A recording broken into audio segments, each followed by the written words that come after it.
In his State of the Union address, President Trump promised a crackdown on drug dealers and pushers. Last spring, we reported on a loophole that helps traffickers distribute illegal drugs through the U.S. mail.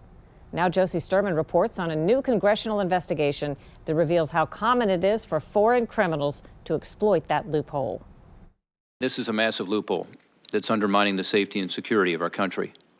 Ohio Republican Rob Portman got to the point when announcing the findings of a bipartisan Senate investigation into the ease of buying fentanyl online and shipping it to the United States. What we discovered, of course, was it was shockingly easy to do so. All you had to do was search fentanyl for sale. These online sellers were quick to respond, unafraid of getting caught, apparently, and ready to make a deal. International dealers, primarily in China, were ready to sell and ship an opioid that's stronger than heroin, even 50 times stronger than morphine.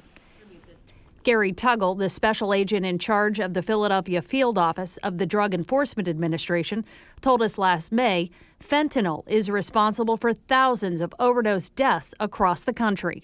This stuff will kill you in micrograms, right? So grains, what would be the equivalent of grains of salt, could cause you to die. Thank you all for being here. But Senate investigators had no trouble setting up deals to get it, posing as first-time fentanyl buyers. And while they never actually made a purchase, on 6 websites they did find distributors anxious to make a sale, some willing to offer deep discounts and attempting to upsell to even more dangerous drugs in an effort to close the deal.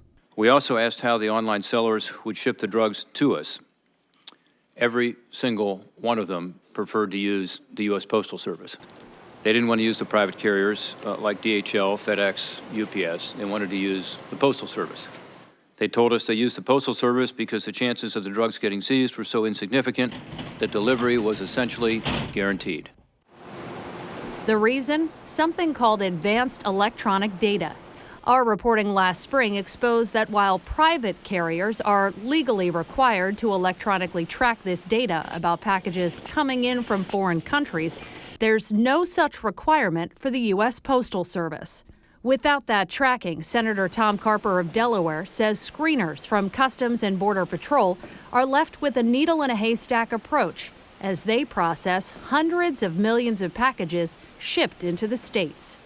Until recently, CBP was forced to sift through this massive number of packages from the Postal Service manually. Today, automation and the use of advanced electronic data has improved the targeting of packages that may contain illicit items, but the process is far from efficient and effective. Since 2015, the Postal Service and Customs and Border Patrol have been testing a pilot program targeting suspicious packages from China. The program has expanded, but the recent investigation found major issues with it.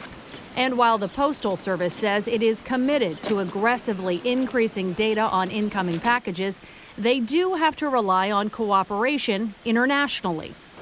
Portman and 29 others in the Senate continue to push for the passage of the so-called STOP Act, which would require advanced tracking data on all shipments from foreign countries.